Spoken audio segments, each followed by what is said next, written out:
Hey Tex, how are we, mate? How are we? Good morning. Just getting ready.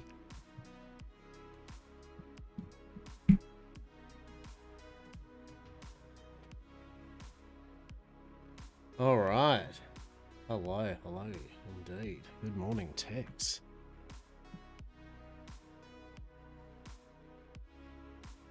Good morning, good afternoon, dare I say, good evening to you all.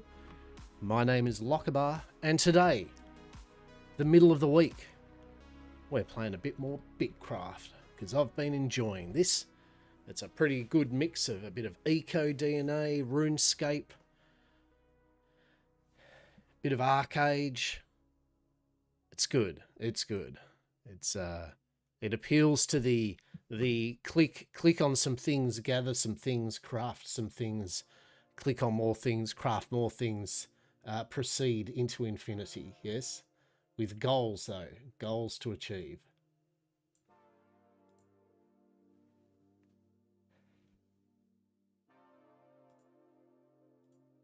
There we go. Good stuff. So I've been potting around this since they launched into early access at the start of the week. Was it start of the week? It was a few days ago, nearly a week ago. And yeah, I've been having a blast of a time. So basically, it looks like they're fixing up bit by bit a lot of the issues, which was like the lag, and there was a few bugs, and they're getting on board with the memory leak. I actually had a play of it last night, and it seemed to be running quite well for quite a lot longer. So props to the devs for doing that. That's excellent. They're on top of it. In terms of the game itself, yeah, I've honestly been having fun because it's a very good second monitor game, very much like RuneScape, exactly bit by bit, total pun intended, right? Crafting a bit, yes. It's a very second monitor game because a lot of the stuff you do, if you didn't know, basically what the quick TLDR, Bitcraft is in essence a social MMO. Where it takes place on one big server where everyone plays on, and it is a huge map. There's more to it. There's all this landmass too and everything, but basically, and we're like all the way down, like these little hexes, basically, right? Think of the tiles are hexes, where that's a little town, the first one of the few towns that you start with. So the map is big. And bit by bit, you can create settlements, and then you can get other people to assist in growing those settlements. And as you can see here, and then you turn them into like kingdoms and that. So there's already quite a lot that have sprouted up. Think of also Worm Online. It's got a bit of a chunk of Worm Online DNA in us as well. So if those names I just mentioned elicit some sort of mirth, joy, happiness, then yeah, I think the Roman Empire. So you can already see there is a lot of kingdoms and stuff already popping up, right? Which actually begged me to ask the question, which was, what happens? Because I mean, even for a big map, this map is now bit by bit getting taken up. What happens when the map's completely taken up? I guess you have to join someone else's kingdom, right? So do early adopters are going to get the Now, there is going to be a wipe before launch, by the way, too. Official launch, but that's not going to be for a while yet. The only thing I can think of is, a bit like Worm, you have to maintain your kingdoms. And there'll be a lot of these kingdoms that have popped up that I feel will disappear. There'll be an ebb and a flow. As some kingdoms just do not pay their suppliers to keep it running. Economic PvP, yeah. Oh, no, no, that's right. I just remember. So, isn't there a thing where I saw a thing, and I don't know if this is in yet, where if other people supply your settlement better, they can take over that kingdom? Like, it's basically like defeating them with kindness, right? Like, I have supported your town far more than you, ergo now I am the ruler here, right? I believe that's the case. So that's probably how things change hands, right? But they've got to be careful with that too, because you don't want just a big group walking into a small, happy little place and then, they just take it over and go lol, right? So it'll be interesting to see how they balance that.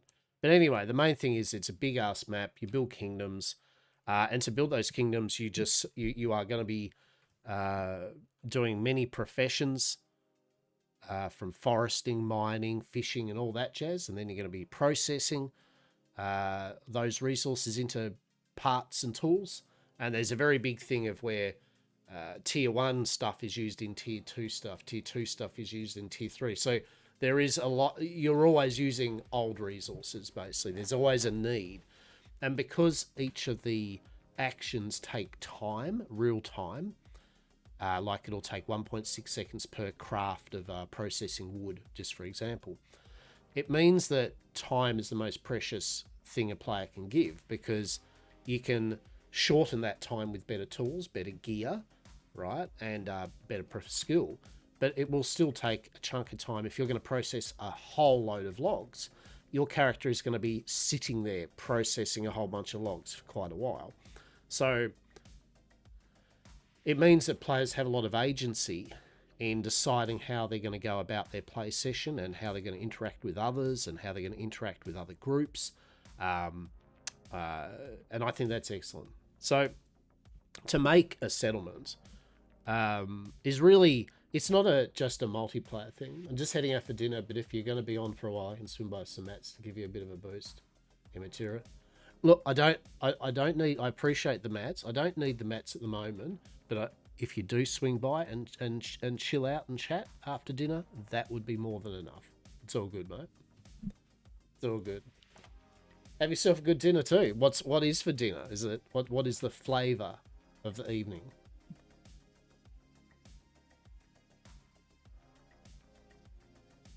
I think tonight I'm having curried sausages and mashed potato and butter. Very simple, but it's a very, very good nutritious food for the cold weather at the moment. Only stuff for the better cart, really. Yeah, no, that's all right. That's all right. I'll tell you what, once I set up my settlement, you can come over and help me. You can help me with some supplies. How about that? But I appreciate it. Thank you.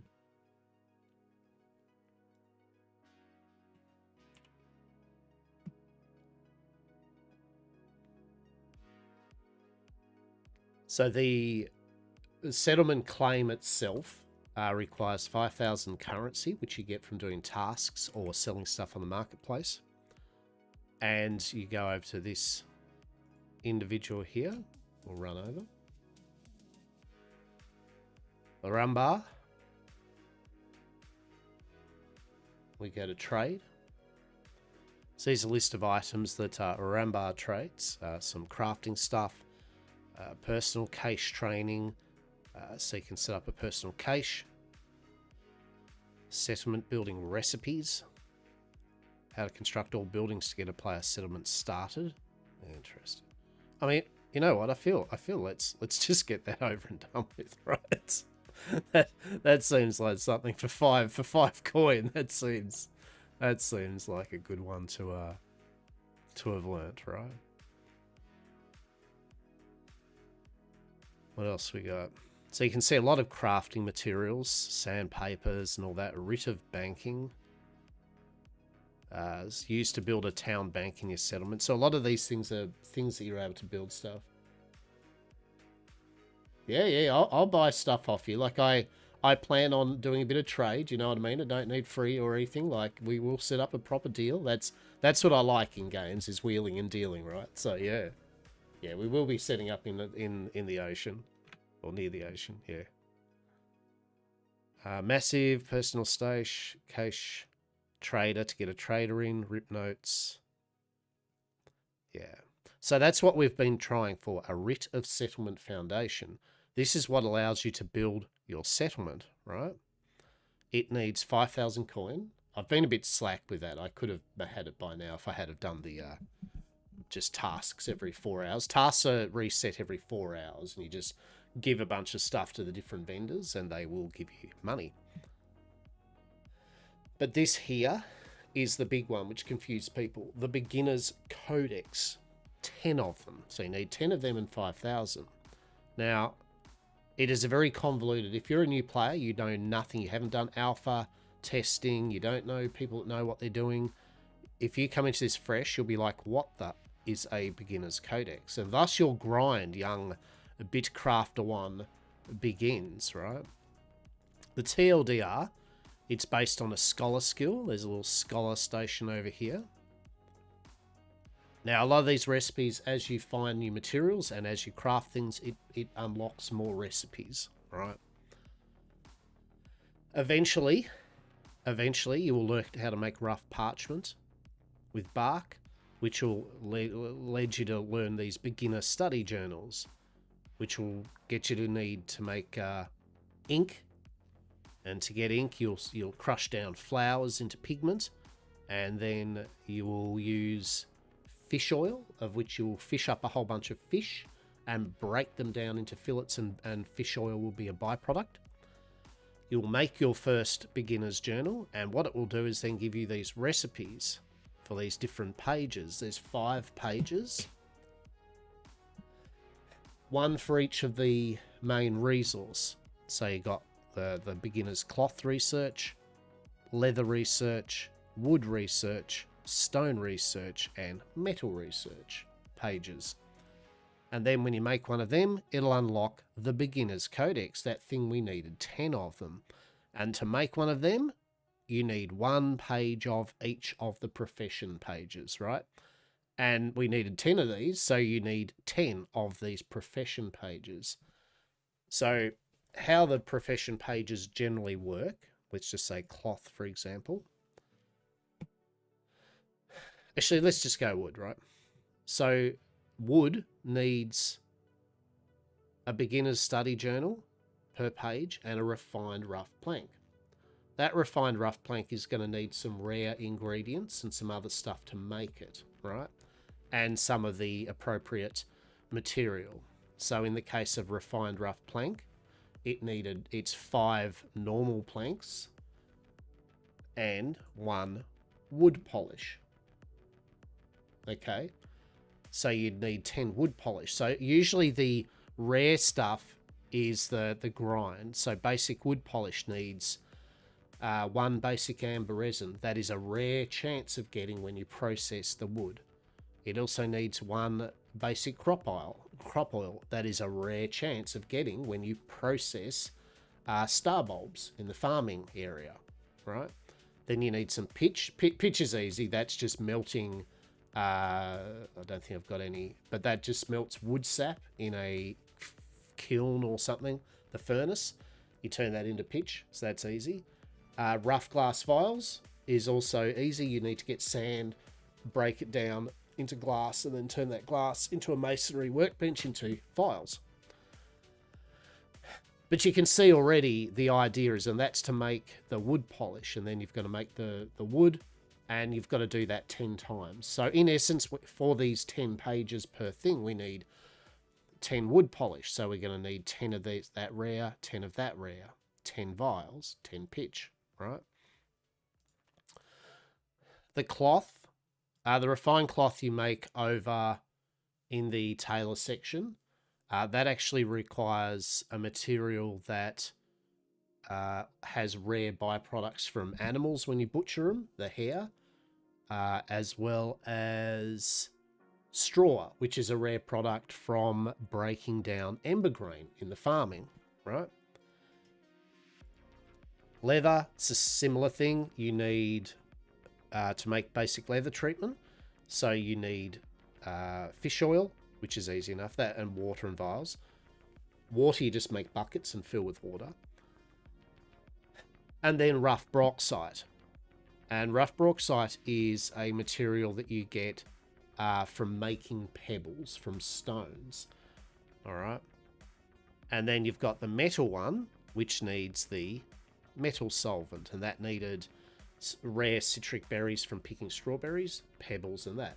So you can already see, so in essence, you'll need to make 50 beginner's study journals for 5 of the 10 pages, and then 50 glass vials, a bunch of water, some oil, and then you'll need about 500 flowers to break down into pigment. And then a whole bunch of fish to break down into fish oil. Then you'll need to butcher a bunch of animals to get the hair. And then you'll need to do a bunch of farming, growing crops, and converting them, breaking them down. So I've been working on it bit by bit over the last few days. And now where we're at, now the time takes is it takes a good amount of time to process. So just processing those flowers into pigment took hours, right? Like it took time. It was now, is it high energy effort time? No, it's literally click a button and watch a YouTube video, go make dinner. You need, as long as you're going to make sure your energy, when it runs out, it'll stop and refill. Make sure you've got a food buff. But other than that, you come back once in a while and go, oh, you've run out of energy, resume the craft, right? And walk off again. So farming's actually pretty cool. At first, you'll need the seeds to start growing crops. Okay. So for example, we're doing ember grain at the moment. All right. To start with, it'll be like, right, you need wild grain seeds and some fertilizer. So you'll make some fertilizer in the farming bench using either fish fillets, you can do that, or strawberries, or a few other bits and bobs. But the long story short is you need to make fertilizer.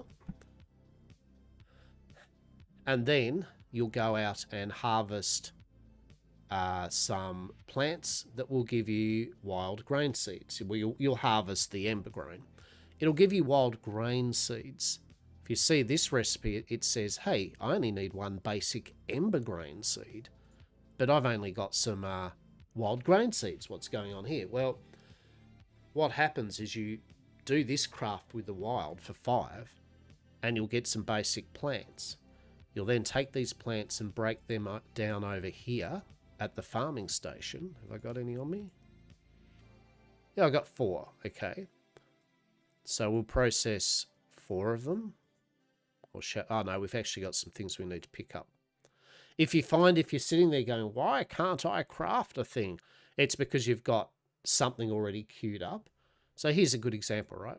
This is one we queued up, 10 plants. It's then going to break down into, you'll get a minimum of 1 of the actual seed, which then you can plant 1 for 1. And you'll always get 1 minimum.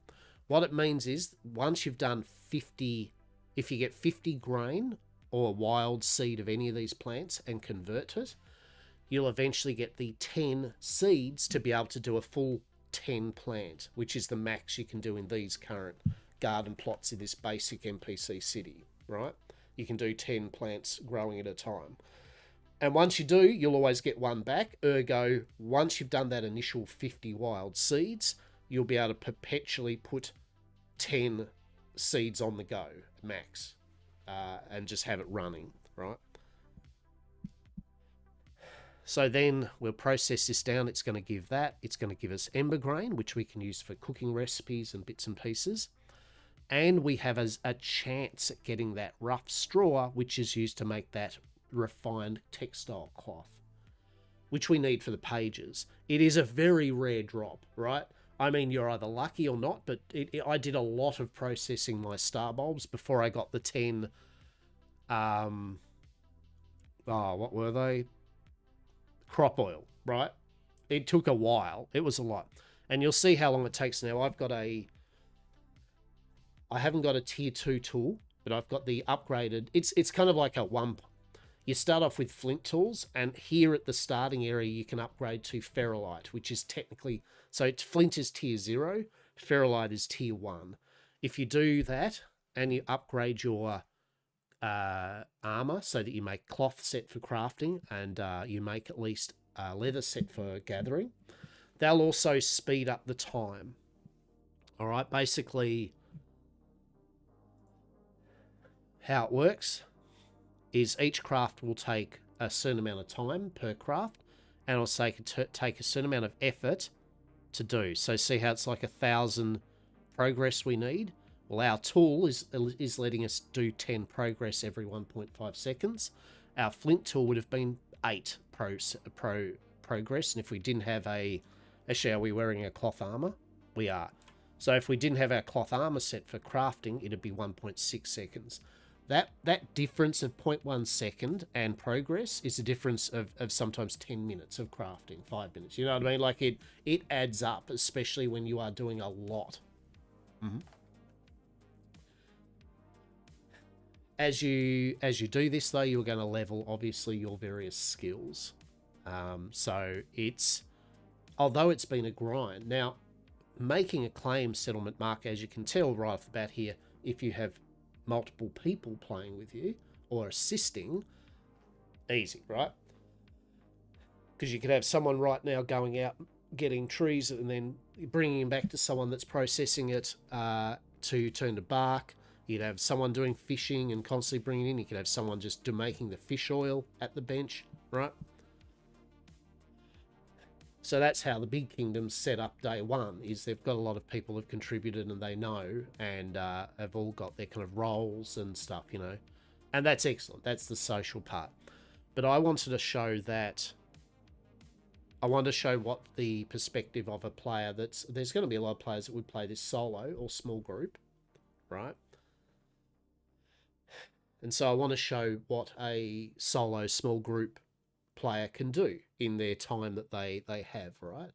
And surprisingly, it's quite a lot, because yet again, a lot of it is very RuneScape-y eco AFK simulator, right? Like you can see there, bench number go up, right? We're at 750 of 1,000 of that process.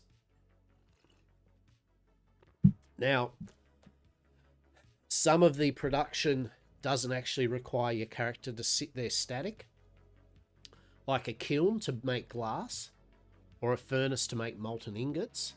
It will actually just be, it instead will only allow you a certain amount of processes, like say 10 ingots at a time, but it's a walk away one. You set it up and it goes, right, these will be ready in 5 minutes, or glass will be ready in 10 minutes, and you walk off and do other things.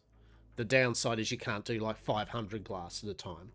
As you upgrade the various benches and as you go to proper settlements, player settlements, where they've upgraded their settlement stuff, you'll be able to plant more, make more, be more efficient, right? This is the NPC town. It's got the basic tier 2 kind of like places. It's not they don't want you to stay here forever, right? They want you to start either making your own settlement and group and hanging out, or they want you to make use of other players as stuff, right?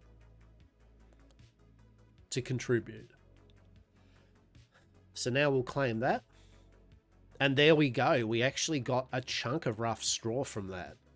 That's actually huge. 5 rough straw. So that's 5 of the 10 we needed for some of the textile stuff. We got a bunch of emigrane. And we got the seeds, right? So what we do now, and this is quite nice, this is what I usually do. So now we have 10 seeds at minimum. We can now do this. We can do the full max 10 only using 1 seed. We don't have to get wild seed. It's more efficient. Boom. And this is a walk away one. See, in 5 minutes, this will be processed. Okay, cool. So now that's done that, one thing I need is, right, let's have a look where we're at. So I was in the metal stage. So I've actually made the 10 rare fluid, the metal solvent or whatever. So now I need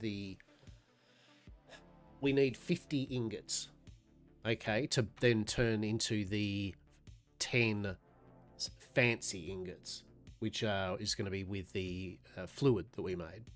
So what we're going to need to make ingots, we need dust, concentrate. Concentrate is made from getting ore and then breaking it down into concentrate. So that's ore, for example. And then you use a log and concentrate to melt and turn into a molten ingot. And then you turn that molten ingot into a proper ingot, right? Now, you'll find that sometimes you'll find that people have already, what's the word for it? You know, they've taken a tiny bit of the tree. Actually, you know what? We're going to finish that tree off. No, actually, what we're going to do first, too, remember. So now we're going to equip into our leather armor, which is our crafting armor. So we're going to craft, we're going to gather faster and more efficiently. So we've got one log. Logs, roots, or sandstone blocks take up a big space, not a little space. And your wagon, to start with, your starting wagon then has space for 10 more. They have to be the one type though. So once, say, a log goes in there, so we can harvest, and it will start going. So long as the cart is in the radius of it, it will start putting it in there.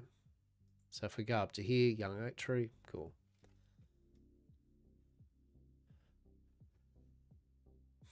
And then we're going to break these logs down, or these trunks, I should say, into logs. And those logs we're going to use for the smelting process. Now, I've already made, so where we're at with our settlement claim is I've made the 10 lumber pages. So that's cool. So we've got that underway or done. I've made all 50 books. I've also gained, to make all the pages, I've also gained, I think, enough sand to make all the vials to finish it off. We have enough pitch. We have enough fish oil. We also have enough water, yeah, pitch and water. So I've got all the basics, and now we're just working on the last rare items and the common stuff, as in like the metal ingots to turn into the 10 fancy ingots and pages, right? So the rough straw, once we get that to 10, I think I've got 5 animal fur, so then we'll need to butcher animals because we're going to need hide for the hide stage anyway. We'll need 50 hides for that. Then we'll need to make 50 cloth, which will require us to spin a bunch of yarn and fibre and stuff. What I was doing too is when I'd go out getting the big stuff, what I would do also is I'd fill up a bit of my wagon and stuff with the non-large items, like, you know, I'd get a bit of ember grain and I'd get sand, for example. I'd get because I need it. It's 5 sand per glass, right? So it's basically 50 sand per 10 vials, and you need, so 250 sand, right? In essence, you need to collect 250 sand. And like, as I said, 500 flowers, which you get from dandelions, daffodils, or lavender. They just give you basic flower, right? So we're also building up our forestry anyway. We want that to be 20 because that's when you can do tier 2 harvesting, which will allow us to get the materials to start improving our cart. So the idea for today is, and this is what I like, goals, right? Goals in this type of game is big. So the obviously goal here is we want to get the pages to turn into the books, the codexes, and then we need to get 5,000 money, and then we can buy a settlement claim, all right? And along the way, we'll see if we can get tier 2 forestry and bits so that we can maybe make our improved cart, get that upgraded. And I find once you have a goal in this game, so you see how I can still harvest, right? But because I've got no space, it'll just start dumping logs down. Now, if you want cheap logs, literally come out here, and there are people who have just left them all over the show, right? Now, the downside is you're not leveling up your forestry while doing it, yeah? But, you know, if you want a quick go of getting yourself some logs, right? I mean, why not, right? Why not? So if we go here, if you come straight up here, this is actually the forestry station. we can right off the bat just go, right, harvest. So we'll get 66 logs out of that 11, and there's a chance of getting basic amber resin, which is rare. We've already done the thing which needs that, but you can sell that big time because it is a limited resource, right? So you can see there. Oh, now yet again. Oh shit, we stored. We don't want to do that. So we'll go withdraw, and then we'll go equip, equip, equip, equip, and we're going to equip and back into our crafting gear. Yeah, so we'll speed that up a bit and be more proficient.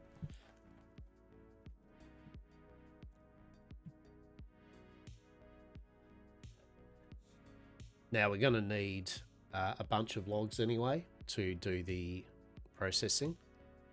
You do have a limited amount of bank space, by the way. Now we're going to eat a bit of food so we get a energy regen food buff. I've got some plain fish and bulbs, which gives me tier 2 regen, so it's 4 energy, 7 stamina a second. And it gives us a crafting speed bonus. Oh, I did not know that stuff gives you crafting and... Oh, all right. That's good. There you go. Plain fish and bulbs. That's the stuff you want for your crafting and gathering. Get yourself that 30-minute buff. Right? 30 minutes of 4.1% more thing. Now you can make advanced. Oh, yeah. We're going to look into that because you can make advanced fish and bulbs, which fish and chips basically. And that'll double that bonus. So you'll get 8.1% faster crafting and gathering speed for 30 minutes. Sign me up. We'll find out what we need to make that in a moment. So we grab that. Cool. All right, so there's all of that there. So we're going to put that there. Now we don't actually per se need any more we don't need any more because it's 10 for 10, right? It's 10, 10, 10, 10 and all that. Let's have a look here. All right.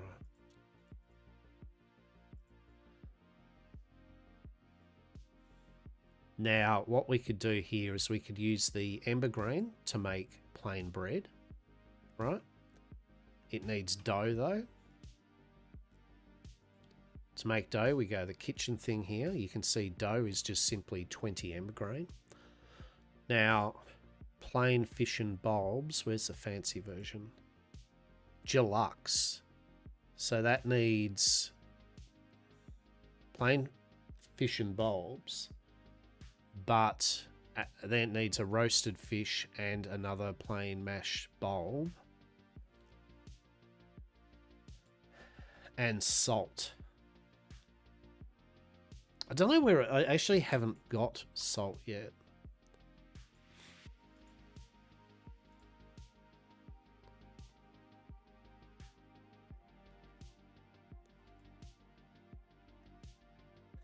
Probably find it up near the ocean, I would say. So we'll probably have a look.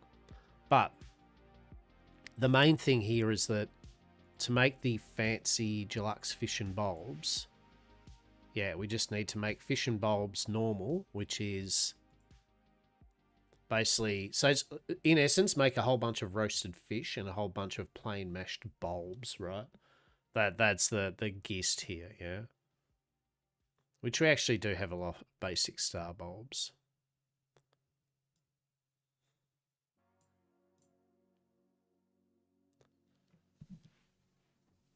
So there's a big thing with making advanced versions of the food.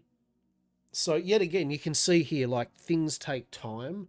So if you do, and you don't just have to be like, just get a group and power through it. The point is you could use the market to buy bits and pieces that you don't want to particularly get, and then so that you can spend more time cooking or smithing, right? You can set up trade deals with people. There's a manner of ways that you can choose, because later on down the track at the higher tiers you will specialize, right? You can't, well, it's not like you can't be a master of all, but it'll take you so long, right? the reality is it'll get to a point where you'll be like, I am a cook, right? I am a master cook. I am a master smith. I am a master fisherman. That's what I like doing the most, right? And you'll make the most money and stuff from that. So we finished that. So we've still got, so this is research. So what that's doing is there's a chance for us to get 1, 2, 3, 4 more recipes, and giving it 40 grain will also get us some dough, or we could just make dough for half. So we're going to do research because we want to get those 4 recipes, and we still get some dough. Like, we're still going to get 20 to 40 dough, right? So that's all right. Very good.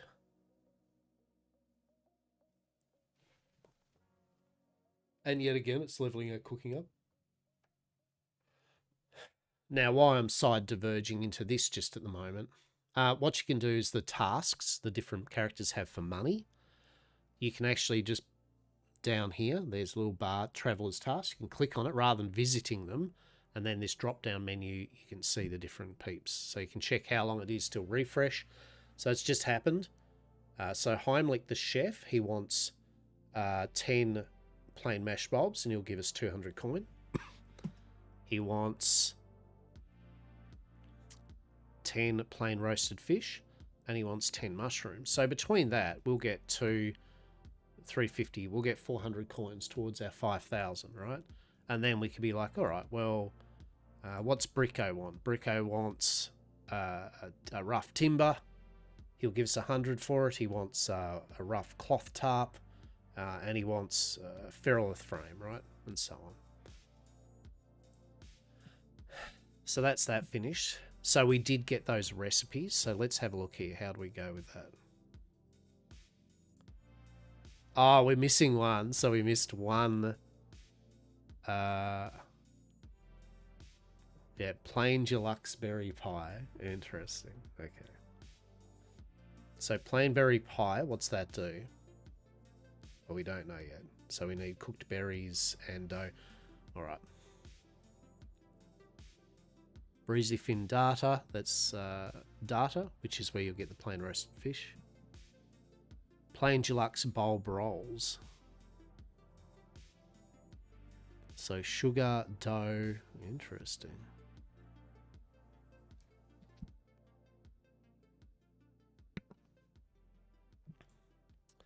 Plain deluxe ocean fish sticks.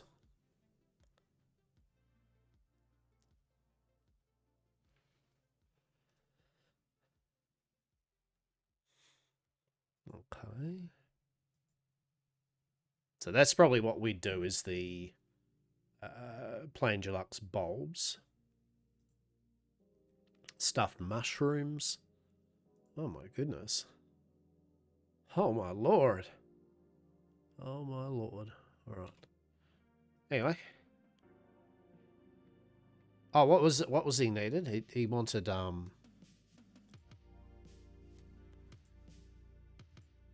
he wanted 10 plain roasted fish. Okay, that's cool. That's right. We've got, I believe, some still left. Anyway, so that's the way that is. What we'll do here is then we'll go, so we could make sugar out of wood sap. Plain bread.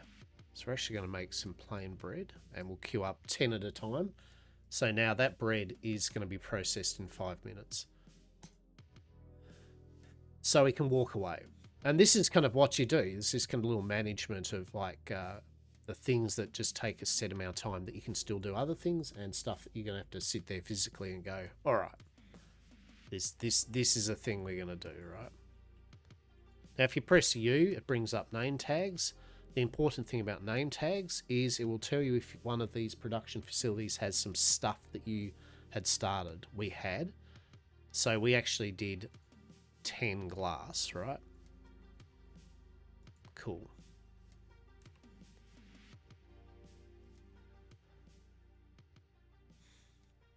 Now, the ancient smelter. We go molten ferrolith, which we need, the ingots. So that needs 1 concentrate and 1 rough wood. Now we need, we'll see how many we need. So that's going to be 5 minutes. So yet again, that's now on the go, right? So sometimes I'll, if there's things for 5 minutes, we forgot our cart. If something's going to take 5 minutes, right? And I've got a bunch of them, then what I'll do is I'll do a little bit of a lap and put some things on, right? That also take 5 minutes. No reason not to. So you can still see here, we're filling up our inventory with a bunch of stuff, that is for sure.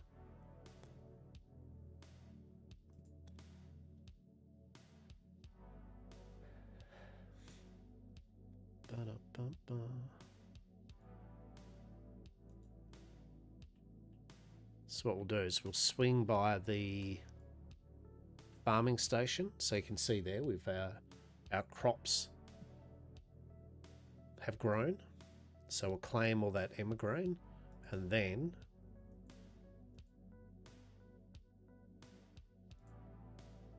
we'll put some maybe. No, actually, we still need emigraine, right? Thought I had a bit more emigraine. Okay. So we're going to process that down. And hopefully get some more of that sweet, sweet straw. Okay. And yeah, like that's the general routine I kind of have. Now, what I could do is I could break these down. Like, say I've got more than enough logs and they're taking up space. We could put these in our bank.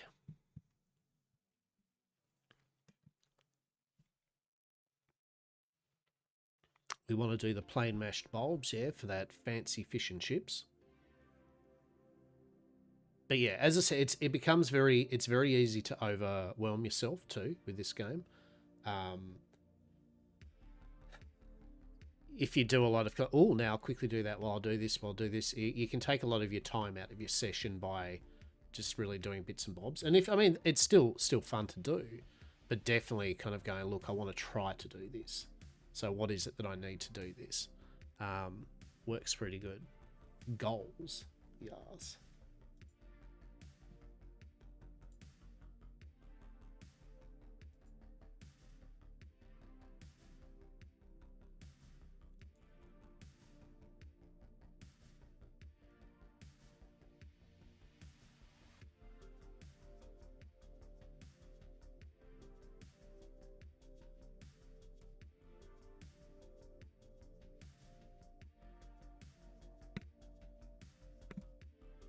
The good thing too is that just with time, like if some of your like kiln and all that are going to be 5 minutes and blah blah blah, then queuing up. If you haven't got anything else to queue up, then doing a craft, that's going to maybe take 5 minutes or something is good, because by the time you finish that up, you can do the rounds and pick up the stuff that you've just crafted, put stuff back in. Now, yet again, this is not efficient. Efficiency is going to player-made settlements that have a better setup of crafting stuff, have more crafting things for you to do more stuff at a time. For example, this farming field, it only allows us to do 10 at a time because of its upgrade level, right? We might find a place that is like, so I'm thinking with Yamcorpia, for example, I'd like to do lots of farms and cooking stuff, right? Really go into the Yamcorp, like the vibe, how I like that kind of cooking and farming, right? I enjoy that. So I might try to put down a bunch of farms for people to use, right? I might put down a bunch of cooking thing and try to encourage people, cooks and farmers, to come on down, to Yamcorp, right?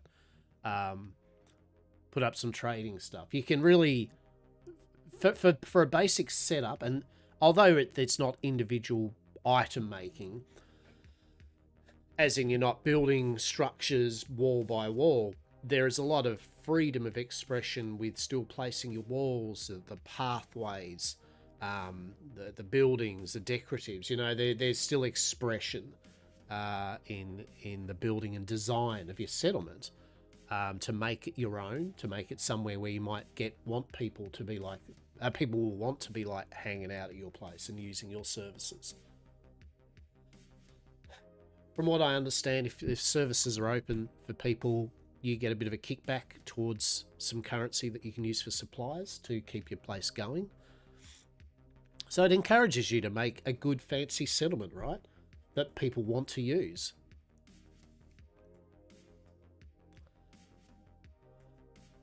Here we go.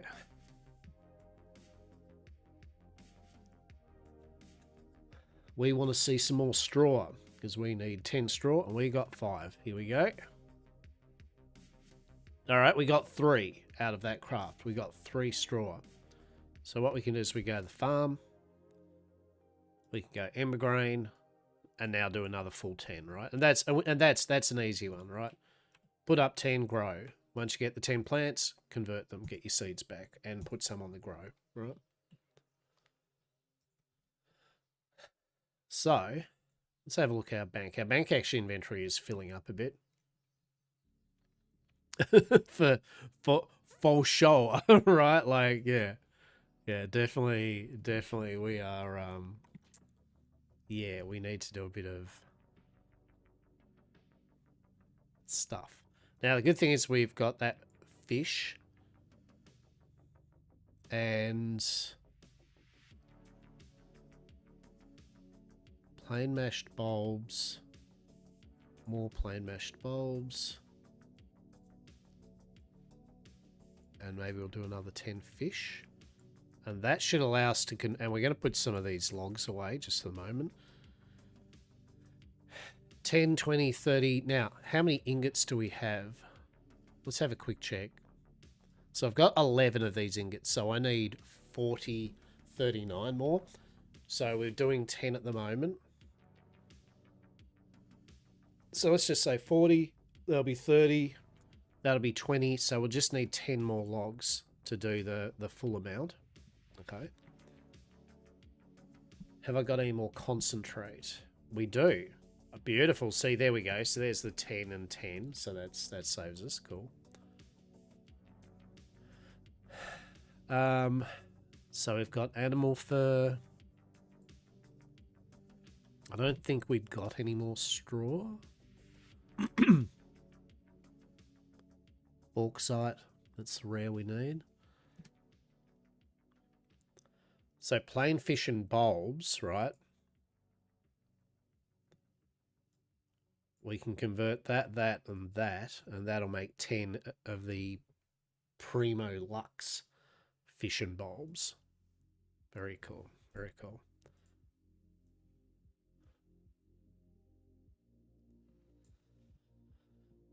Because the bank stacks as well, far better than your inventory. What I probably do is I will probably... So, for example, we've got a whole bunch of basic star bulbs. So we can turn that into the plain mashed bulbs, right? And get a bunch of food ready. Urza, how are we?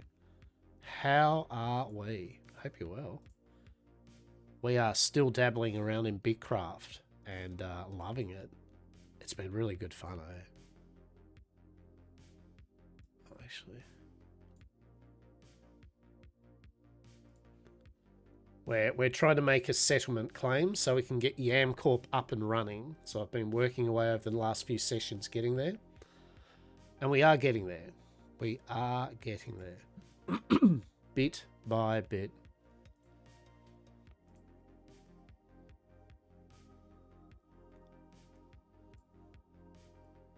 Oh, we nearly run out of fertilizer though. Roughwood logs. Dough.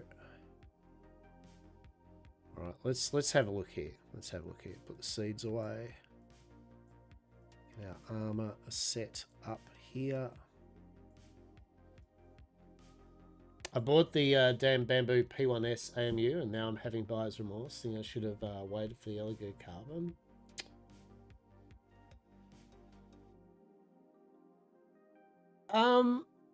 No. Right. I'll sum it up. I'll sum it up this way. The P1, I mean, look, the P1S is bloody excellent, right? Whatever you're going to be printing, the P1S is a damn good system, right? The Elegoo carbon, although it's technically the equivalent of the X1C, right? Technically, and it's cheaper by far. The Bamboo Lab P1S is proven, right? You know what I mean? I'm going to buy a carbon as well, right? So I got to stress this point.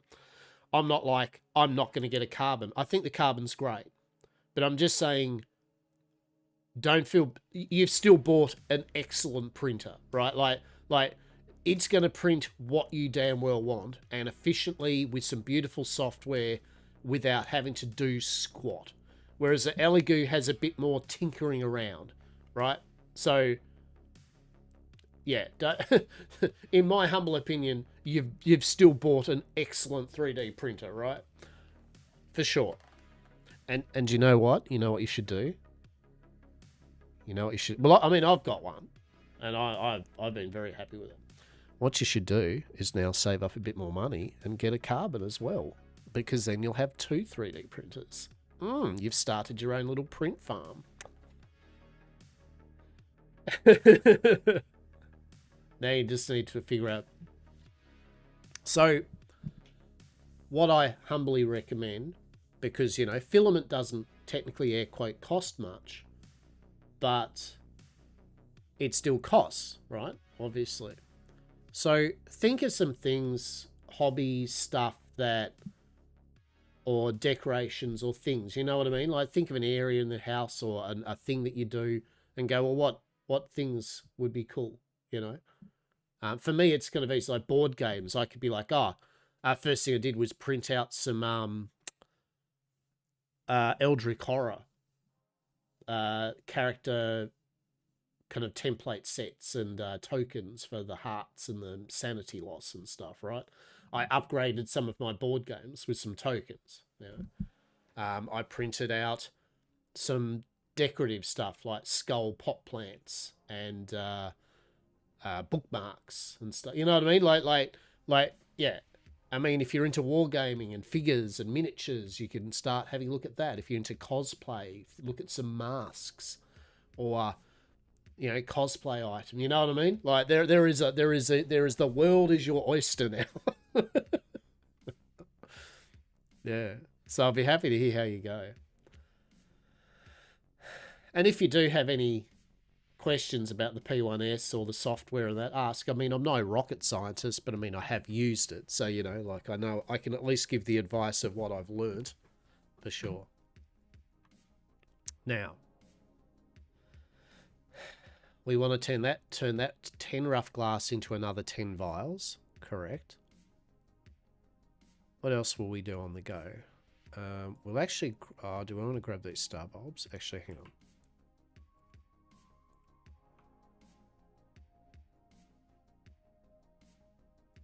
Hang on. 1020... What did I say? 1020... We got 10 more, 30... Hang on. 40... 40, 30, 20, 10. Yeah. So that over to here. That's for the fancy fish.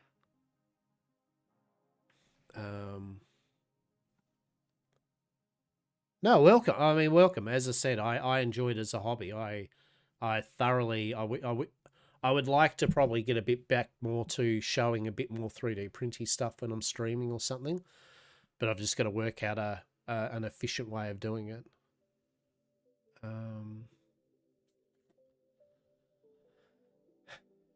Right, so we need our seeds. Yeah. So we need our seeds there. That's our basic star bulb.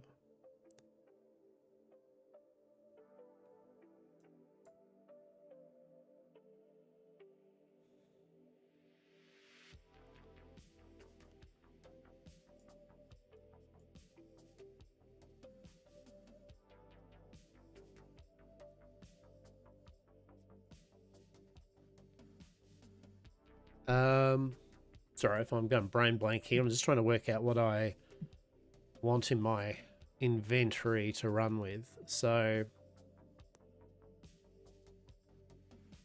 hang on. So we can do another. Yeah. Hang on. We can do another 10 camas, and then we can do another 20 fish and then another 10 plain fish and bulbs, and we can do 20 deluxe. Yeah.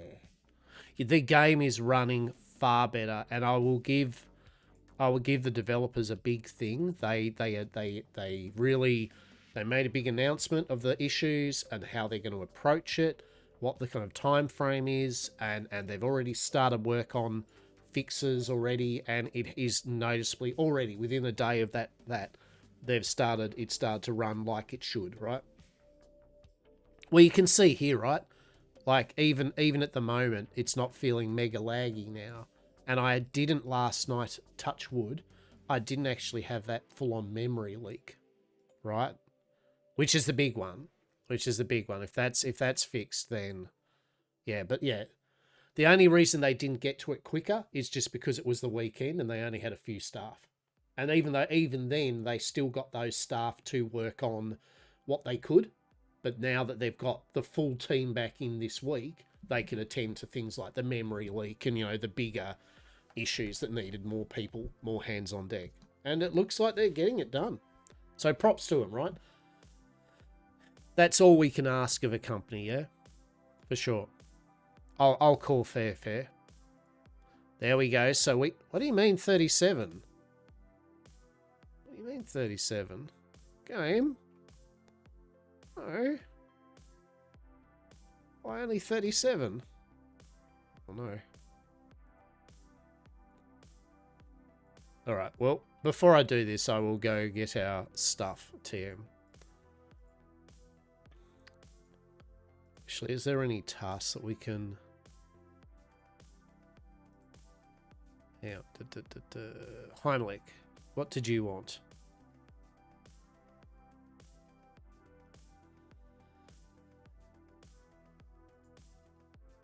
So you want 10 plain mashed bulbs. Done. And you want the plain roasted fish. Wait, what? Didn't I have that? Wait, what? Oh, it is plain roasted fish. What are you on about, Heimlich? What are you on about, Heimlich? I've got the 10 roasted fish. Oh, it's probably because I gave it already. Like it's yeah. No?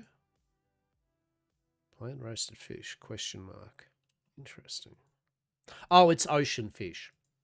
It's ocean fish, not fresh fish. Okay. Understand. So now we can go over here to the ancient smelter. So we can claim our molten ingots, and then we can put another 10 on.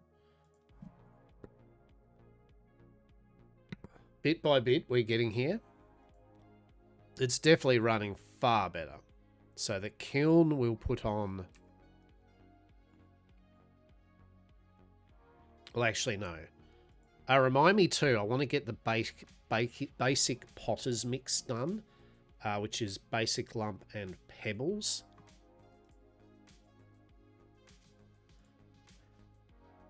So I'll make 10 more jars, just so we've done that. But yeah, it's been I'm thoroughly enjoying this because it's just, I don't know, goal-based gameplay, right? Like we've got some just things we want to get to. And look, I think the other reason is it's got so much eco and Worm Online DNA that I intrinsically love eco and I love Worm Online. I like busy work. I like pottering and seeing growth and development. I love emergent gameplay between characters and interactions both on trade and growth, right? Like these things, I love seeing how a small settlement will become a bigger settlement, the rise and fall of nature. You know what I mean? It's a vibe. It's good times. Good times.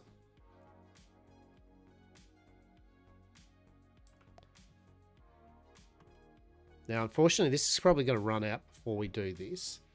I've always wanted to learn a reason to learn Cat and even Blender. I probably won't still, but now I have a reason. Sorry, I didn't see that, Urs. Just do it anyway, right? Like, you know what I mean? Like, life's short. pick up a skill. Just bugger it. Read some shoots, right? Do a bit of basic stuff on it. Make an object and print it, even if that's the only thing you do on that. You know what I mean? Like, you could be like, I did print something out using CAD and Blender, and here it is in physical form. How cool is that, right? What a world we live in. We're living in Star Trekville now, right? Replicators. Freaking replicators, right? Freaking replicators and mobile phones and stuff, right? Star Trek was on the ball with how things were going to go, right? Truly. Holodecks, VR, right? A general peace between everyone on Earth, with the altruistic reach outwards for better growth as us as a species. Yeah, that's got a bit of work to go still, but look, we're getting there.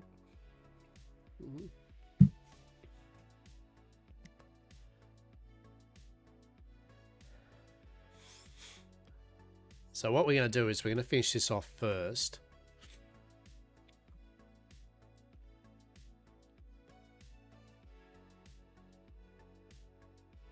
So I don't get it though. Hang on. That needed 10 plain roasted fish, plain fish bulbs. Yeah. Why can I do... Oh, it's because I needed 3 more. Why did I need 3 more? What did I need 3 more of?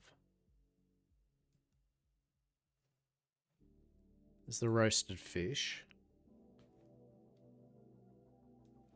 There's the roasted fish.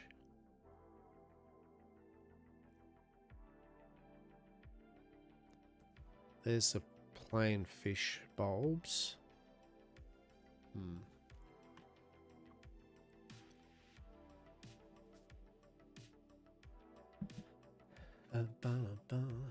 Right, so we've got that. So what we will do is go back over to the cook place.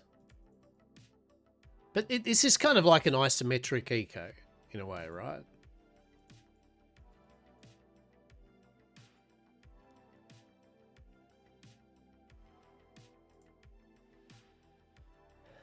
Plain fish and bulbs, right? No, we don't want that. We want... Yeah, so what do you reckon? I've got 37. I thought I had way more than 37. What?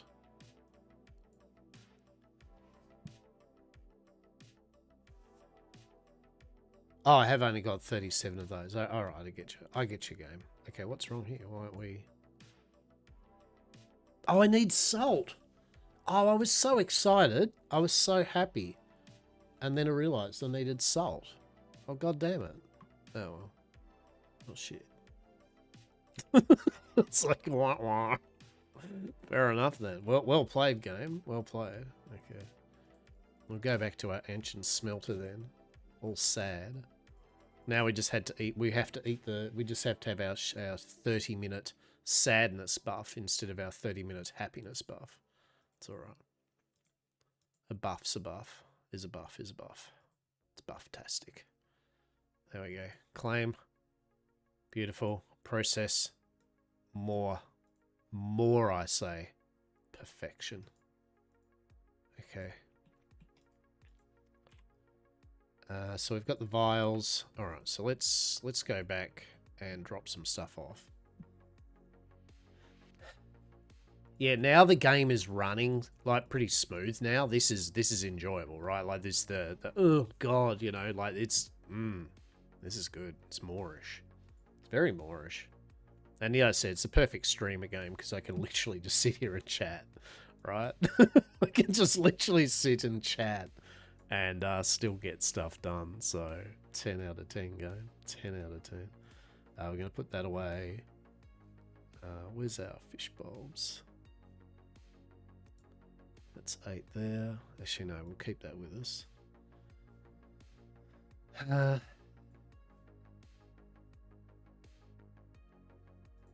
Put that away.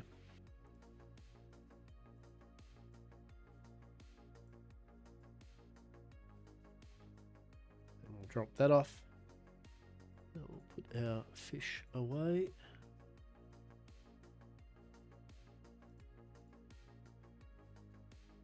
Put that away too. All right. So smelt that into ingots. That's our foudoir. So I got 10 for the ingot stuff. Okay. And then 10 there. Do we have...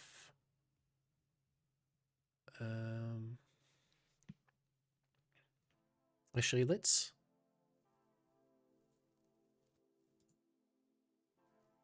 do this quickly.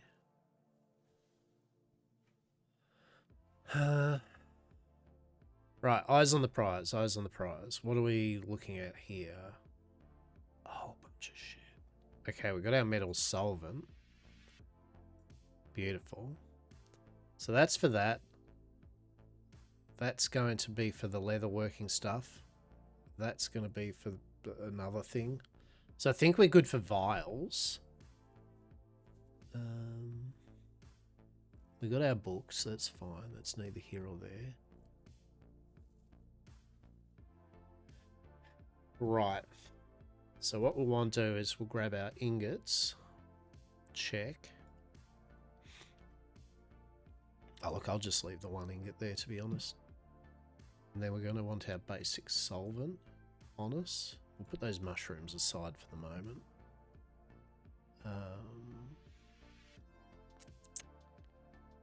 We will need to get some poo at some point. That is for sure. Right. Okay.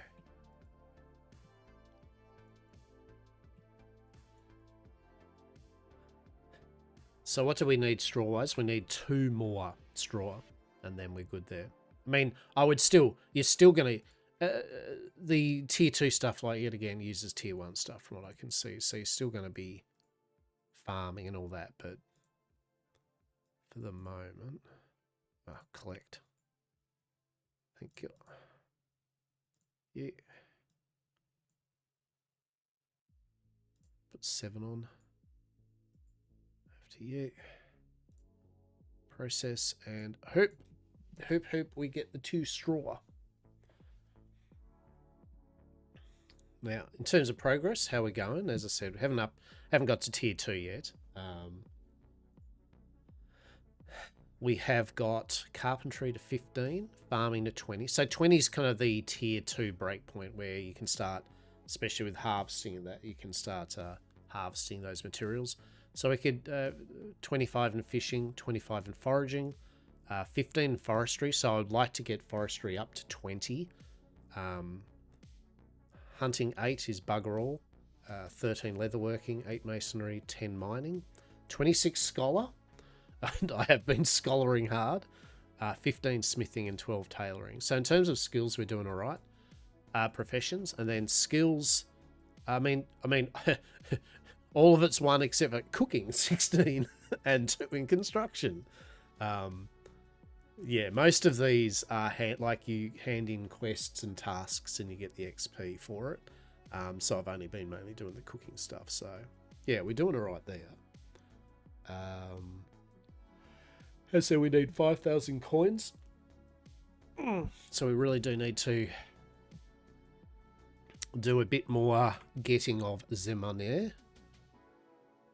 And then our settlement stuff, we're getting there. So basically it's 10, 20, 30, 40, 50. So actually we want 10 logs back in our bank because that's, yeah.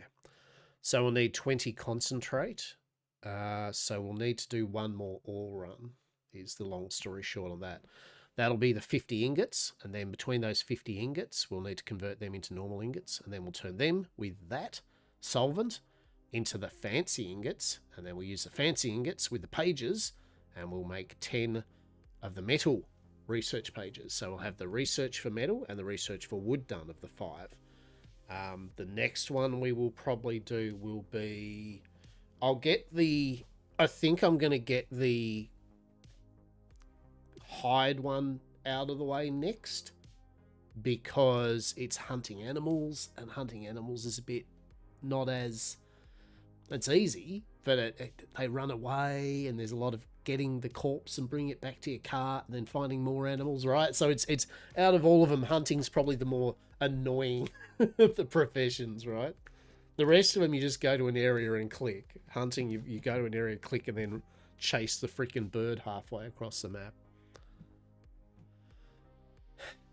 But yeah, so we know. All right, so here we go. 2 straw, please. Oh, god damn it. God damn it. So we need 1 more straw. All right. All right. We'll plant 3. We'll just plant them now. All right. So now we'll go back to our bank quickly. We'll drop this off. I think we'll put the logs in here so we don't... Actually, we will. We'll put the logs in here because we can do this. If you don't need your cart out, seriously, take it out because then you can press space and use your energy to sprint. Right? That's a little tip. So I'm going to put the logs back. We're going to put that back in. We'll keep this grain because we're still doing that. Now, so we need to go out and get a bit more metal. Oh, we do need to clean up our bank, right? We really need to clean up our bank. We've got too many bits and bobs that we don't need just cluttering the bank up.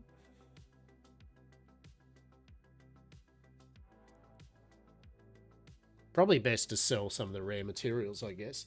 What is up, my dude? Hope you're doing well. I am Bitcrafting, my friend, and I am loving it. This is like a very eco Worm Online RuneScape-y type game. It's very cool. Very cool. We're trying to make a settlement claim so we can form Yam Corp in the region, right? Have our own very own settlement to start playing around with. So it is a process. It is a process to get this claim. We've got to do a lot. We've got to have a lot of fingers in many pies as we're doing it on our own. But we are getting there. Actually, we'll get rid of this basic flour because I don't literally want it. We don't need that around in our inventory. We can give someone that. Well, we'll drop it soon. Okay. Rough wispweave filament. Yeah, we'll need that. Cloth. Yeah. Nails. Don't know why I made that. Sure. Mushrooms. Yeah, a lot of this stuff we need to just use. So...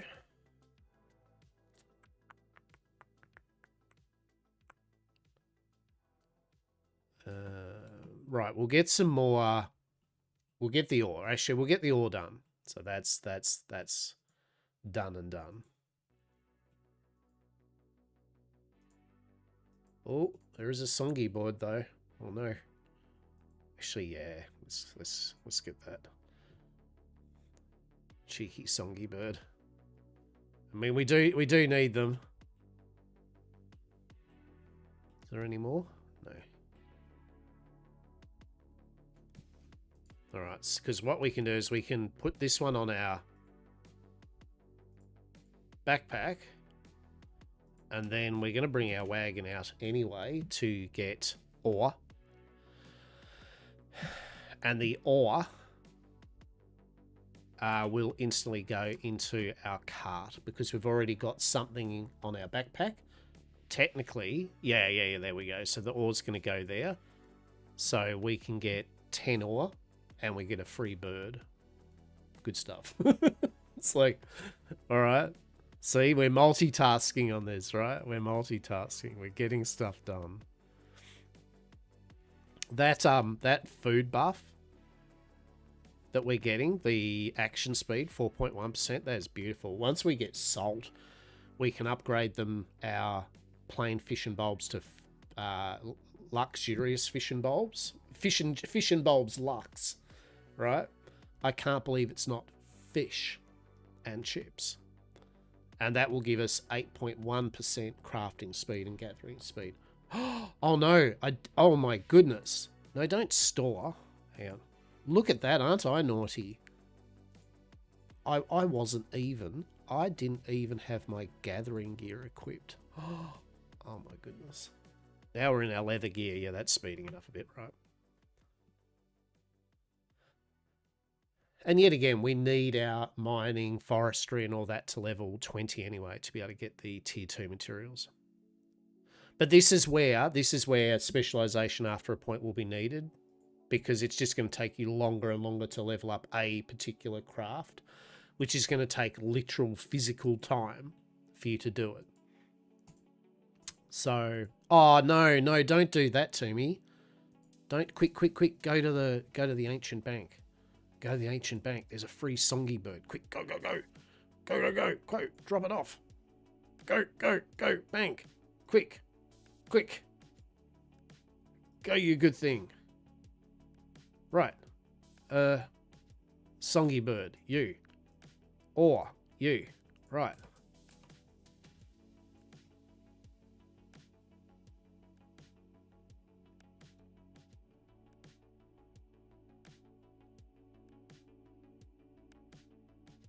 Yes.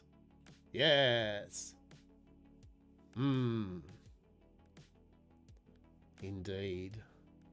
Perhaps there'll be limbs. We don't know. We shall see.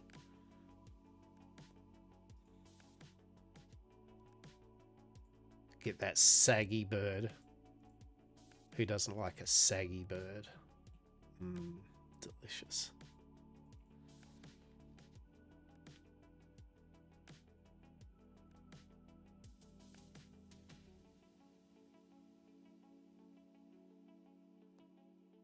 All right, now we'll grab...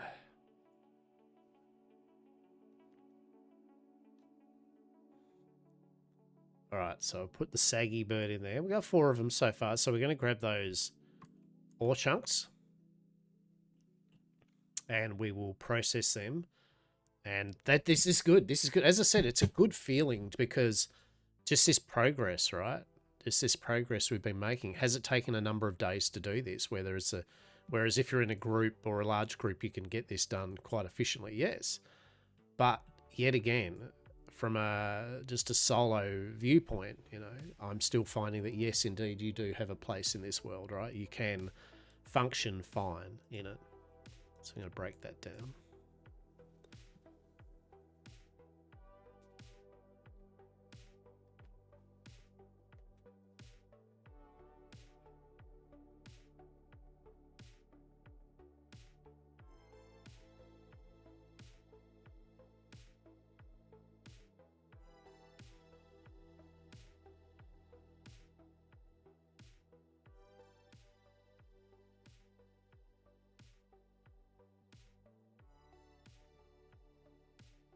Right, so get this done. Oh, hang on. Actually, do I need to change it? Oh, I mean, I suppose I could just change it into my gear. Not really. As I said, I do hope they'll have a maybe a little gear change button. A couple of gear sets you can save. That'll be good. In your vault, kind of like set up some gear sets. Just kind of one button, click. That'd be sweet. Oh, what's that, birds? Yeah.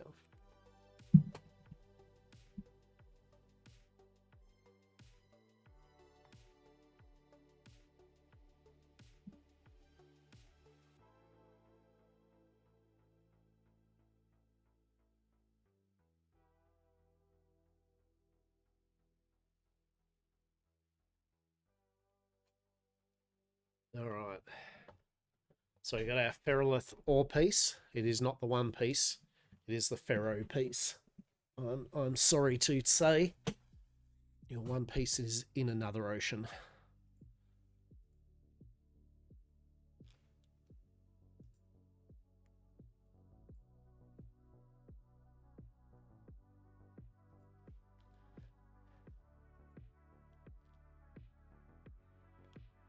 So claim them. Beautiful. 10, 20, 30, 40. And so finally, sorry, we're going to make the, we're going to make the concentrate. So boom. Excellent. Glorious days. Glorious days.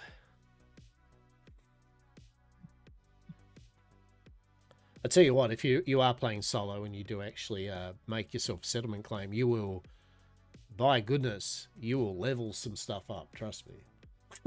you'll have all the skills. You will at least have 10, 15, 20 in, because you're going to be, you have to grab everything yourself if you're doing it solo, right? There ain't the luxury of having someone go, oh, I'll do the fish for you and bring you constant fish, and I'll do the wood, right? It's like, I'm now going to go get some fish, and now I'm going to get some wood, and now I'm going to get some stone, right? Hell yeah. As I said, it's a great second monitor game, truly. You can watch YouTube, bloody watch a movie, make dinner, come back and look. Yeah.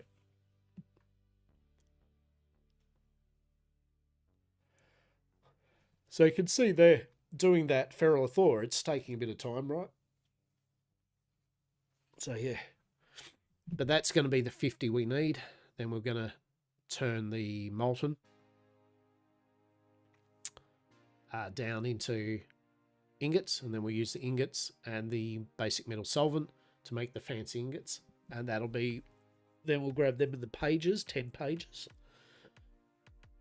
at the scholar, and we will turn them into mining research that we needed. So that'll be metal and lumber done.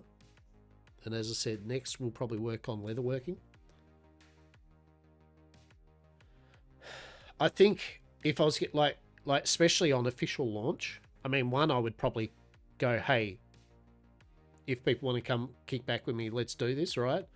But more importantly, first thing I'd do is I'd probably make the books, which first thing I'd do is collect 500 flowers, the bark to make the parchment, and then I'd fish a lot and get like a good couple of hundred fish oil, which in turn gets you, fish fillets, which in turn gets you that, and then I'd start growing the camas or the star bulbs. I keep calling it camas because of eco. I swear it's camas bulb, which is basically potatoes.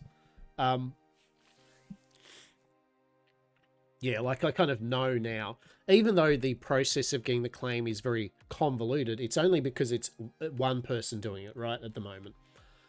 If you have multiple people doing it, good. And especially if you know what you needed to do it, it actually becomes pretty simple, right? Like, it's not that obtuse. At first, it seems like it's very obtuse.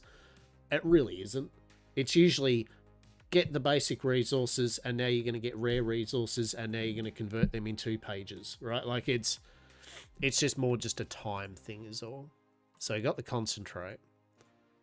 So now we go back over to our friend and go 10 more. So that's the final 10 we need. Oh, we've actually got a spare 10 ore. That's pretty cool. Well, we're going to need it. Actually, we are going to need it because we need to make, at some point, we would like to make what was the tool I don't have? A chisel, I think. I think it's a chisel.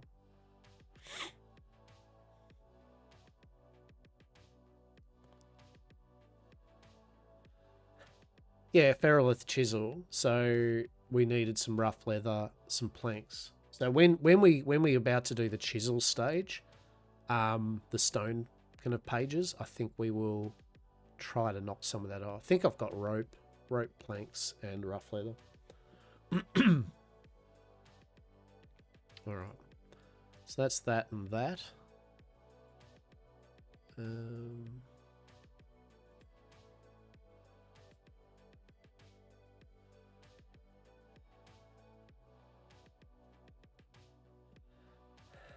Yeah, pottery.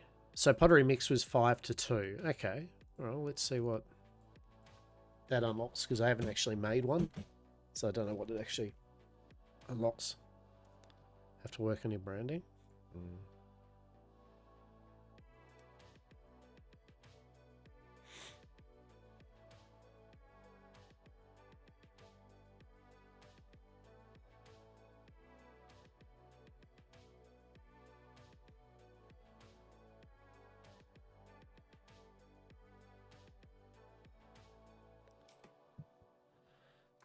was wondering why I couldn't see much of the conversation. Like, who's that person talking? Like, why is he talking? Like, what's going on here? And then I'm like, oh, it's because I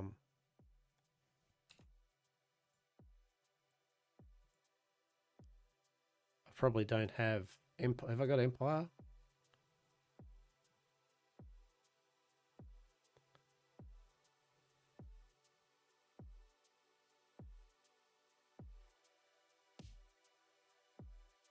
Hmm. So we could be very much reading. We could be reading all of this, but I'm turning region off. I've just got local on.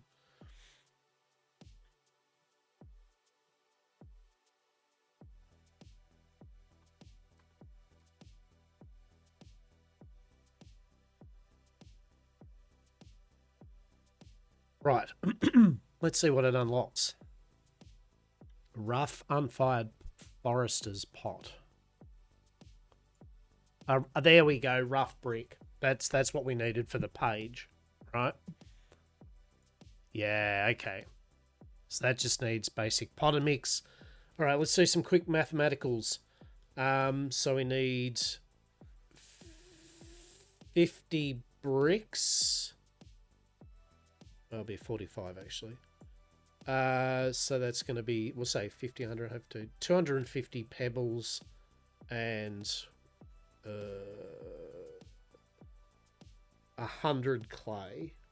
I think we've actually got the clay. The clay is no problem. And the pebbles easy enough to do. I mean, yet again, none of it is hard to do. Most of it is just, you know, going out. And the hardest part of this game, or any game like this, is sitting back and watching your character do something, or just not, and drinking your coffee, looking at chat, chatting away, looking at inventories, maybe check YouTube, right? Check some Reddit. It's like literally walk off, have a shower, come back. Like, it's good, right? That's the hard. So don't get it wrong here. It's not like a hard game, right? There's no undue elite skill unless your elite skill is clicking on a button and then walking off. But I think where the trick comes in is things like priorities yet again. Prioritizing your time that you're going to spend for your session. That is where the true, and organization for the settlements. Definitely the organization of making sure the supplies are in to keep it running, keeping on top of getting upgrades, making it enticing to people. You know, the social interaction of which we're totally doing. I mean, I did do the Yam Corp sell the dream to people the other night, so don't get it wrong. I've been selling the dream. All right.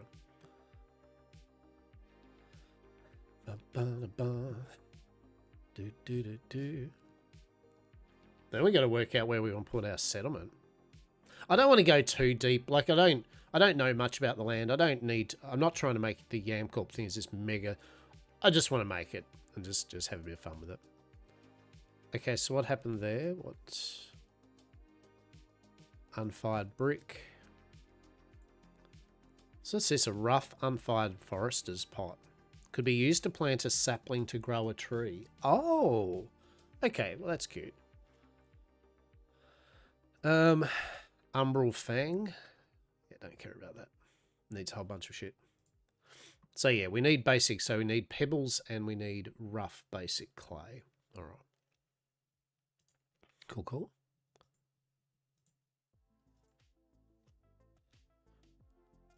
There we go. There's our bricks. And that used a log, didn't it? Yeah, okay, so there is another use for our logs. So we're going to need 50 logs to do the full 50 bricks, I believe. Yeah. All right. So now, go over to our ancient smelter, claim that. Sweet. And then we'll do all 40 now. So see, it's going to be 4,000 effort to craft, right? So buckle in, buckaroos. It's smithin' time. Woo woo. Here we go.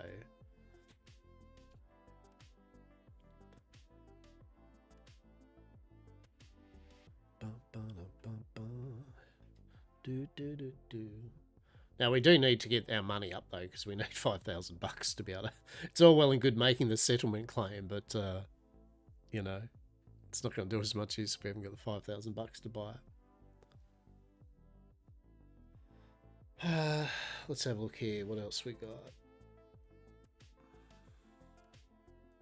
So Traveller's Task. So Rumar 250 for 10 leather, 100 for 20 planks, and 250 for rough bricks. Okay, well that's all doable. It's all doable.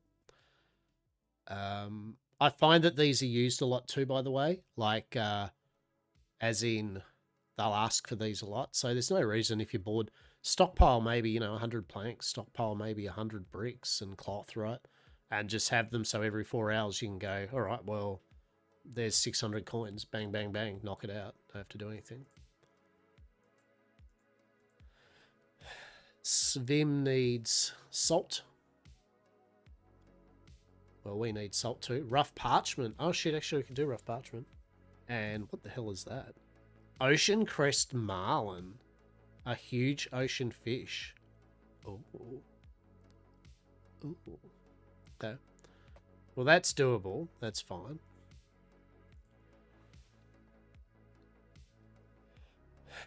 Heimlich needs some mushrooms. We get cheeky 50 off him for that. Barrico would like some rough cloth tarp. I think that's like 10 cloth, which is, it's a bit. 10 cloth is still a thing. Rough timber, that's 20 planks, so that's easy enough. And the ferrolith frame is 10 metal ingots as well, so it's not hard, but you know, yet again, a lot of these things, it doesn't seem much, but it's still time that you need to get the ore, to process the ore, to, you know, you see what I'm doing, right? So, you know, it's, yeah, luckily he doesn't want 10 of them, he only wants one, but still, I think it needs 10 metal to make it. And then Alessi needs, oh, basic emigraine. Okay, well, we've probably definitely got 200 of that. We can easily do that. Moonlight Crawdad and 2 health potions. Interesting. We should probably work on a couple of these quickly, just before the timer or that, just to get us that money done, right? That might be a little side diversion we might do. After we do these 10 pages, before we start work on the leatherworking one, we might just quickly knock out some of these. Like the crawdad's easy. That's just a quick bit of fishing. Yep. The emigraine. Yep. Well, I think we've got nearly, we might have 200 of that already. And healing potions. I haven't made any yet, but... So you can see there, like in this time I've been talking, like we're at 1,250 4,000 crafting these 40 ingots. So, right, like, so you're not going to just whip out 40 ingots in 5 minutes, right? It actually is a little while. The good thing is the longer something takes, the more XP you're getting out of it, right? So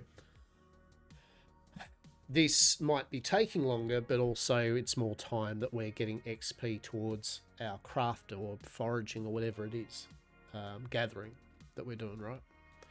So make sure you've got the appropriate armor on, which we do, cloth. And make sure you've got the appropriate tool, which we do in this case, hammer. And there you go. And if you can, and if you can, hang on, eat that buff. 4.1% speed is good, right? And hopefully, once we get salt, we will get that up to 8.2% or whatever, right? Hell yeah. Hell yeah.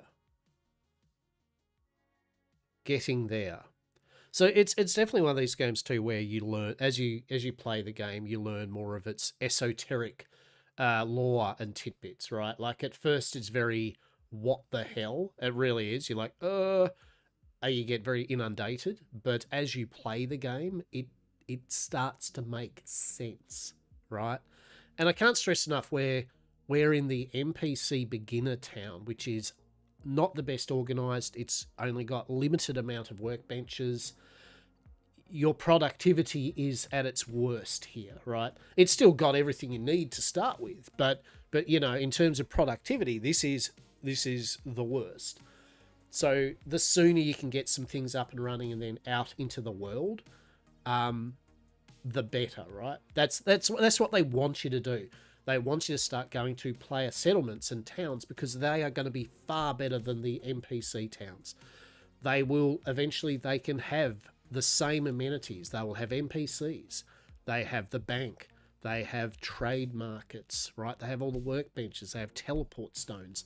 In essence, this is just the starting point. This is not meant to be a hangout here. You know, the NPC stuff has the better, and not at all. This is garbage tier. So you want to go out and start finding what the other nations have on offer and then start hanging out there and making use of that. They get a bit of a kickback by the fact that they get some virtual coins from you doing it, which you don't have to spend, by the way. You don't use your own money on their stuff.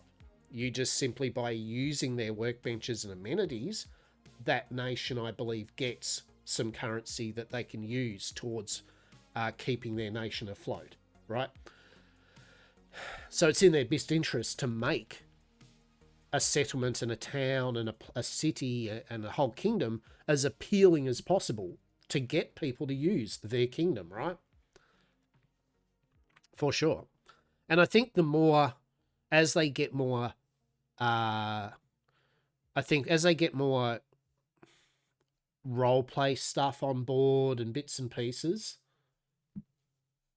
the additional crafting, the chess.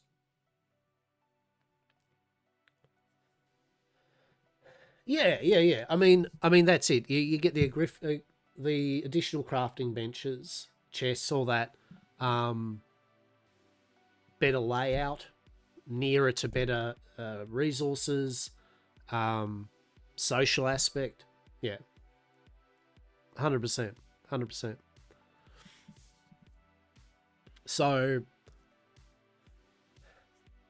yeah, it's good. So as I said, this is at its moment, at its worst, you know, in terms of productivity as we're doing it here. And even then, we're still getting things done. So like I say to people, like, don't be afraid to get out and about and start traveling to the various kingdoms and seeing what they have on offer, because you don't, I mean, yes, until they've got a bank and a thing and a thing and a thing and a thing, right? Yes, it's maybe not as good as your NPC village, but once they have them on board, and to be honest, a lot of these kingdoms that are already big and huge are... So this is my only concern, right? So, for example, I was hoping I would be able to get up here. Like, I wanted to do a bit of Yamcorpia here, right? My concern is the amount of land that a kingdom can take. It's actually filling up pretty quick, right? Like, although we're going on about how big the land is, it's still early days yet, and it's already, like, big swathes of land are being taken up by one kingdom. I'm wondering if there is a limit. Like, is there a limit to how big a kingdom can be? Or do they just let, if you have the money and the people, can you just take an entire continent and no other player can make their own settlement? Or can you make a settlement on someone's kingdom? Like, I don't know how it works. See, if you can make your own settlement in someone else's kingdom with their permission or whatever, then that's fine, right? Like, because who cares then? Like, the Juridian Kingdom. Right, okay. Yeah, that's what I was hoping. Right, so see that'd make sense. Kingdom takes a lot to maintain, but you get the kind of, you get the ability to be like, this is our kingdom, right? But within a kingdom, you would have different settlements for smaller groups that can still go, I like this plot of land or something, yada yada. Because I didn't think that basically, like, that just meant that that's one player's... Yeah. That's what I was going to say. Kingdoms, I guess, don't allow you to not let people do stuff, right? Because otherwise that'd be stuffed, right? You know, can you imagine that? Oh, that means we own this land. Unless you're part of our group or kingdom, you can't do anything on it. But I guess the capital has its own, like any claim, has its own claim, yeah? Which they can choose to let people in or out. I'll have to look into this. I hope that's what it is. Because then it doesn't matter, right? Then it really doesn't matter.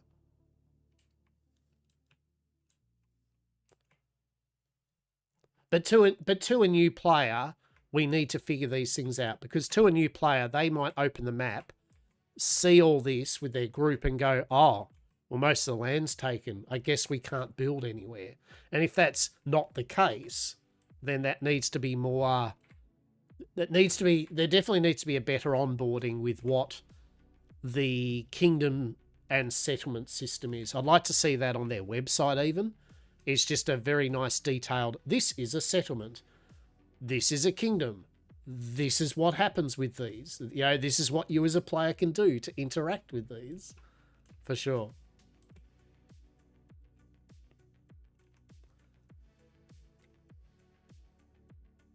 So yeah, so this is the Kaisrak in Ethorium. So that's the capital of Kaisrak in Thorium. And that's the Citadel, the capital of the Stone Citadel.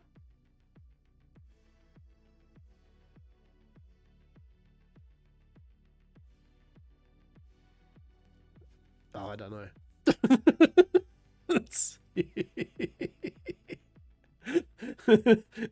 it's all a bit much of me, right? It's like, look, let's just get our claim, right? Let's get our claim, and we'll deal with this at some point, right? And this is what we're trying to do. We're finding things out yet again. I'm trying to take the approach yet again of a solo player, not being in alpha, not knowing everything in advance, just a normal average person like everyone else that would start this game off bright-eyed and not having a clue, and trying to womble their way through the processes, right? I find that's a better indicator of how the game works. It's good that there are people that have already done the alphas and betas and they know everything about the game, and so they've been able to hit the floor running, build a big kingdom and know what they're doing.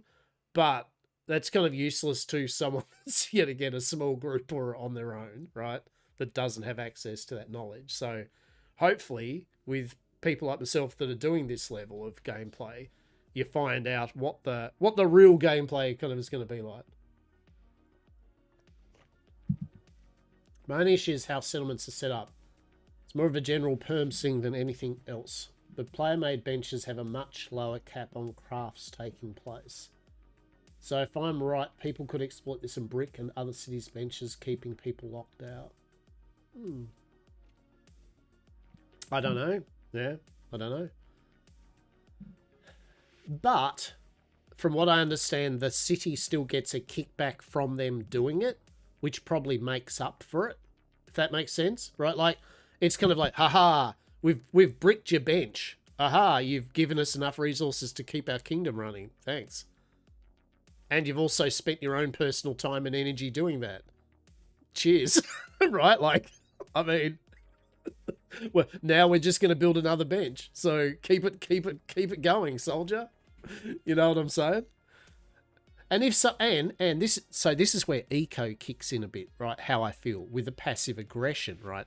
I could be wrong here, but this might have a bit of that eco sweet Lord of the Flies passive aggression happening here, which I love, right? I mean, quietly on the down low, but just what if that's okay to do that, right? You know what I mean? What if that's okay to do that? Because then you've got to find ways of dealing with that. Like, all right, well, they're going to do that. Let's just order in those resources from other places, right? Like, or let's just make it so those benches aren't there, or whatever, right? Like, start cheap stuff and leave it there. I mean, maybe there's a timer which stuff stays in a bench. I mean, there probably is, right? Or if there isn't, there probably will be. Like, there's probably like, you've got to pick it up within a certain amount of time. I don't think you could probably keep it there for weeks or anything.